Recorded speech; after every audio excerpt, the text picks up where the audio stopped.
Donc oui, il y a plusieurs choses à considérer lorsqu'on choisit une application ou un logiciel pour faire une carte mentale.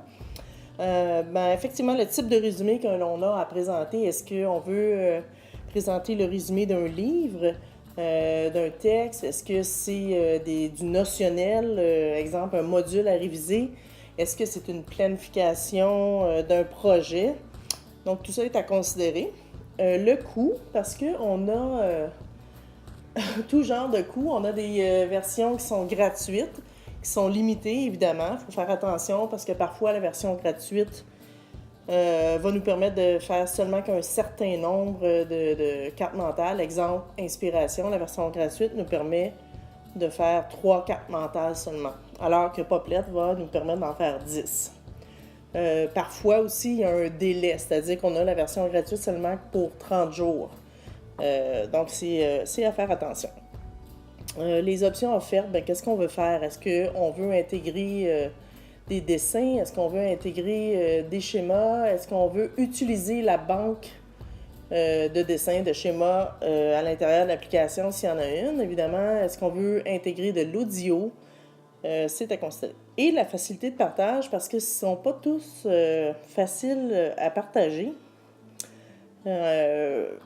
Faut vraiment vérifier si on peut l'envoyer par email, si on peut l'enregistrer dans notre drive, parce qu'il y en a qu'on est un petit peu pris à la fin, parce que si on n'ouvre pas l'application pour le visionner, on peut pas, faut prendre une photo.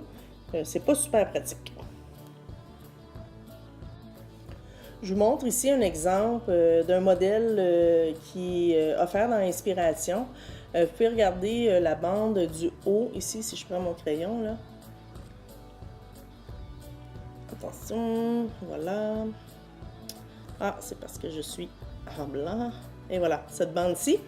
Il y a déjà une banque d'outils intéressants.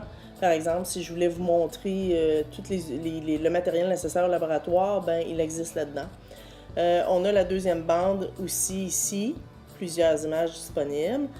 Et vous remarquerez, si on regarde les bulles, on peut les faire sous forme de nuages, sous forme de carré, sous forme de cercle, de rond, plusieurs possibilités. Le type de flèche aussi. Donc, Inspiration offre beaucoup d'options. On peut ajouter des liens web, des commentaires audio. C'est vraiment très intéressant. Ces modèles-là ici, ce sont tous des modèles dans Inspiration, encore une fois. C'était juste pour vous montrer que selon ce qu'on a à représenter visuellement, le type de carte ou le type de modèle que l'on choisit est important. Par exemple, celui-ci pourrait être très bien pour représenter un débat, par exemple, les pour et les contre. Alors que celui-ci est utilisé pour faire le résumé d'un livre. Ici, un modèle que l'on utiliserait pour une comparaison, par exemple. J'ai des éléments de la cellule animale, j'ai des éléments de la cellule végétale, et au centre, comme un diagramme de Venn, mes éléments communs. Intéressant. Un autre exemple, celui-ci ne nous vient pas de Inspiration, mais plutôt de iMindMap, qui est vraiment intéressant. Plusieurs options aussi dans iMindMap. Vous allez adorer là, le type de flèche que vous pouvez utiliser, le type, les éléments graphiques que l'on peut utiliser. Donc, iMindMap à retenir, intéressant. Alors, Poplet est probablement l'application la plus simple d'usage, bien sûr qui offre moins d'options, moins de possibilités, mais qui fait très bien l'ouvrage. Alors, là, j'en ai commencé un pour accélérer le processus, mais si vous voulez commencer, vous avez une page blanche normalement, vous cliquez ici, Make a New Popple, et là, vous allez avoir une première case qui va apparaître.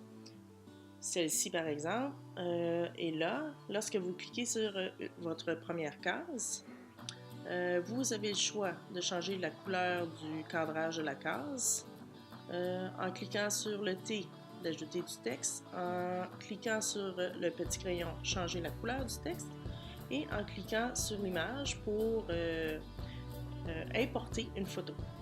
une image ou une photo. Et là, à partir de là, vous avez toutes les options possibles, c'est-à-dire que vous pouvez ajouter autant de poplets, autant de cases que vous voulez. Donc, nous, on a vu que les animaux avaient trois grandes façons de communiquer, les moyens olfactifs, les moyens sonores et les moyens visuels. Par exemple, à partir des moyens sonores, j'ai ajouté une case, un moyen, c'est-à-dire le chant, par exemple. On sait que les baleines chantent et on sait que les outardes chantent aussi. Deux exemples d'animaux. Et je pourrais, en cliquant sur le petit cercle, ajouter une autre case, changer la couleur et écrire la raison pour laquelle la baleine chante. On sait que la baleine chante pour garder contact avec son groupe lors des déplacements. Je peux toujours rapetisser et agrandir mon image pour voir l'ensemble, la déplacer. Une cartographie nous sert à faire des liens. On sait que les outardes, lorsqu'ils se déplacent en formation en V, vont crier également. Chanter, crier. Et ils vont le faire pour la même raison que la baleine. Alors, je pourrais tout simplement déplacer ma case ici, mettre mon autre exemple d'animaux ici, et voilà, l'outarde, la baleine, chante, crie pour garder contact. Je pourrais disposer ma cartographie d'une toute autre façon si moi je préfère un autre visuel, c'est-à-dire mettre mon titre en haut, mes trois grandes catégories sur une même ligne ici, mes moyens toujours sur une ligne, évidemment j'ajouterai d'autres moyens sonores, des moyens olfactifs, etc. Mes exemples d'animaux sur une même ligne et la raison pour laquelle ils le font sur notre ligne. Alors vous voyez un petit peu le principe, très très simple et très facile à exporter également. Vous pouvez le transformer en PDF ou en JPEG, l'envoyer par email. Voilà.